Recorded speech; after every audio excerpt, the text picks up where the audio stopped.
আগামী 8 জুলাই তুরস্কের প্রতিরক্ষা বিষয়ক উপদেষ্টা অধ্যাপক খালুক গুরগুন ঢাকা আসছেন। 24 ঘন্টার এই সফরে 3টি অস্ত্র কারখানা তুরস্ক তৈরি করবে বাংলাদেশে। এই চুক্তিগুলা স্বাক্ষর হওয়ার কথা রয়েছে।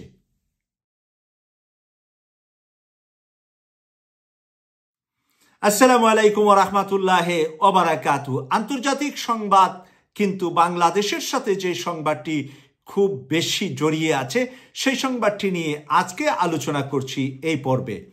আগামী 8 জুলাই একেবারে রাত পোহালি চলে আসছে। 8 জুলাই তুরস্কের প্রতিরক্ষা বিষয়ক উপদেষ্টা অধ্যাপক খালুক গুরগুন ঢাকা আসবেন একদিনের সফরে, 24 ঘন্টার সফরে।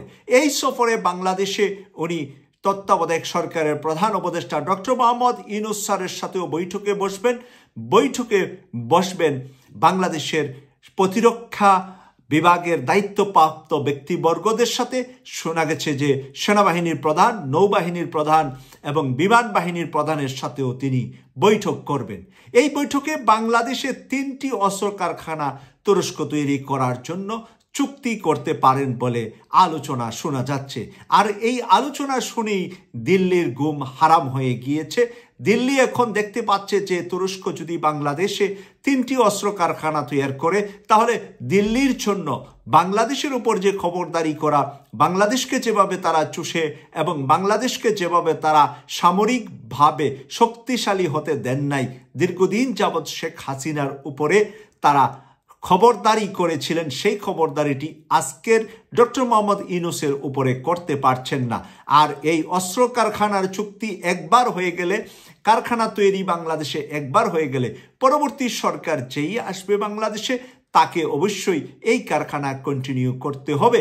এবং এই কারখানার উৎপাদিত অস্ত্র শুধু বাংলাদেশের জন্যই নয়, বাংলাদেশ থেকে বিশ্বের বিভিন্ন দেশে সাপ্লাই দিবে তুরস্ক। ইতিমধ্যে তুরস্কের অস্ত্র সাপ্লাই হয় বাংলাদেশের বাহিরে 30টি দেশে অলরেডি তাদের অস্ত্র ব্যবহার করছে। ইতিমধ্যে ভারত পাকিস্তান যুদ্ধে তুরস্কের ঢুন নাম করেছে এবং তুরস্কের সাথে যুদ্ধ করতে গিয়ে ভারত আজকে প্রকাশ করেছে যে তাদের 250 জন সেনা সদস্য নিহত হয়েছে মাত্র 3 দিনের যুদ্ধে। যেটা 3 দিন যুদ্ধটি টিকেনি, কিন্তু সেই 3 দিনের যুদ্ধে ভারত এবং পাকিস্তানের যুদ্ধে হারিয়েছে ভারত 250 সেনা সদস্য।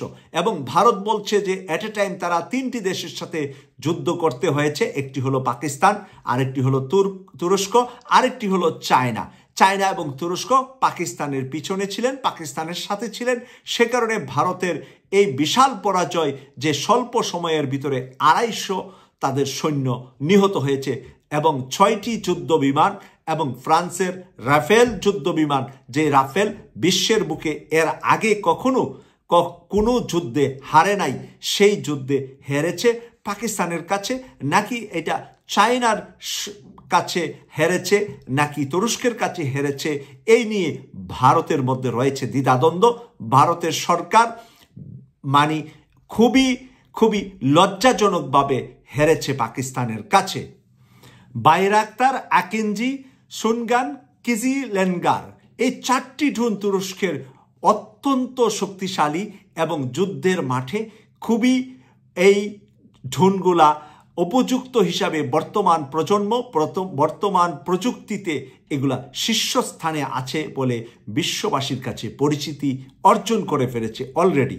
আর সেই ঢুনের মাধ্যমেই পাকিস্তান এবং ভারতের যুদ্ধে এই ঢুনগুলাও ব্যবহৃত হয়েছিল এবং সেটা পরীক্ষিত।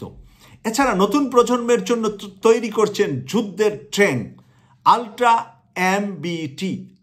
এমবিটি যুদ্ধের যে ট্যাঙ্ক, সেই ট্যাঙ্কটা দেখলেই আপনার কাছে আতঙ্কিত মনে হবে।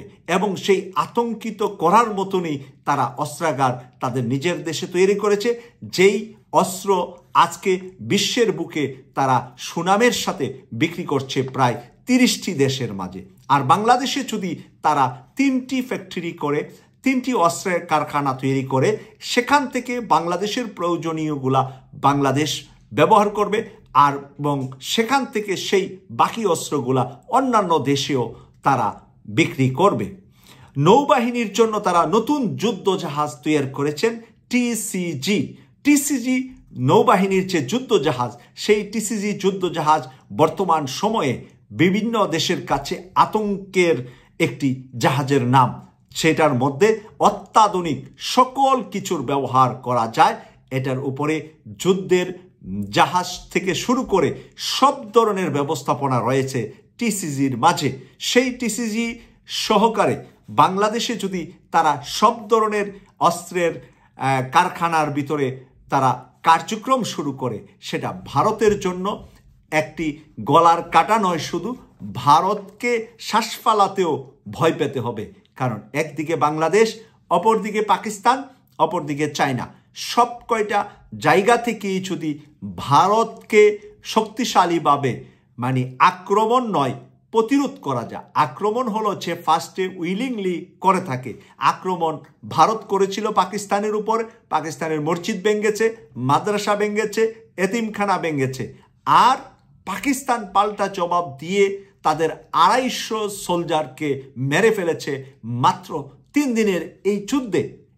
এই যুদ্ধটা 3 দিন শক্তিশালীভাবে টিকে নাই। এরপরই কিন্তু আমরা দেখলাম ডোনাল্ড ট্রাম্পের কথায় এই যুদ্ধটি বন্ধ হয়ে গিয়েছে। তড়িঘড়ি করে ডোনাল্ড ট্রাম্পের কাছে হাতে পায়ে ধরলেন নরেন্দ্র মোদী। নরেন্দ্র মোদী যে করে হোক তার যুদ্ধ বন্ধ করা ছাড়া কোনো উপায় ছিল না। স্বল্প সময়ে 250 সৈন্য যে মারা গিয়েছে সেগুলা কিন্তু ভারত তখন স্বীকার আসে নাই। আজকে আমরা দেখতে পেয়েছি যে বিভিন্ন পত্রপত্রিকায় এসেছে, ভারত থেকে সরকারিভাবে জানানো হয়েছে যে তাদের 250 সৈন্য নিহত হয়েছে পাকিস্তানের সাথে এই স্বল্প সময়ের যুদ্ধের মাঝে। প্রিয় দর্শক, আমরা জানতে পেরেছি ইতিমধ্যেই ডক্টর মোহাম্মদ ইউনূসের সাথে জনাব এরদোয়ানের কথা হয়েছে এবং তারা একে অপরে হাতে হাত মিলিয়ে এগিয়ে যেতে চাচ্ছেন। এবং ডক্টর মোহাম্মদ ইউনূসের হাত ধরে এরদোয়ান বাংলাদেশে তুরস্কের আপাতত 3টি জেলাতে 3টি কারখানার বিষয়ে তারা ফাইন্ড আউট করেছে। ফাইনালি তা কম বেশি হতে পারে, কিন্তু তারা 3টা জায়গা তারা চয়েস করেছে 3টি কারখানার জন্য। হয়তোবা 3টি কারখানা হবে 3 ধরনের ডিফারেন্ট যুদ্ধের সরঞ্জামাদি তৈরির জন্য। বাংলাদেশের জন্য আজকে গোটা বিশ্বের বাসীর কাছে এটা বিশাল গুড নিউজ এবং বিশাল খুশির সংবাদ যে বাংলাদেশের মতন একটি ছোট্ট দেশে, তুরস্কের মতন একটি শক্তিশালী দেশ, যেই দেশটি নেটোর সদস্য দেশ এবং নেটোর সদস্যের ভিতরেও তার স্থান দ্বিতীয়। নেটোর সদস্য দেশের মধ্যে প্রথম স্থানে আছে আমি যেখানে আছি ইউকে, এবং দ্বিতীয় স্থানে আছে তুরস্ক। অস্ত্র, সেনাবাহিনী, নৌবাহিনী, বিমান বাহিনী সব দিক থেকে মিলিয়ে দ্বিতীয় শক্তিশালী দেশ হলো নেটো দেশের মধ্যে তুরস্ক। আর সেই দেশটি বাংলাদেশকে উপহার দিচ্ছে অস্ত্র কারখানা তৈরির জন্য। এই এরদোয়ানের কাছে হয়তোবা আমরা না হলেও আমাদের পরবর্তী প্রজন্ম একদিন এই এরদোয়ানের নাম নিবে এবং কৃতজ্ঞতা প্রকাশ করবে। কেটিভি 24-এর ব্রেকিং নিউজ দেখার জন্য আমাদের পাশে থাকবেন এই প্রত্যাশা রেখে আজকের এই ব্রেকিং নিউজটি এখানে শেষ করছি। আমি সৈয়দ মাসুক, লন্ডন থেকে। আল্লাহ হাফেজ।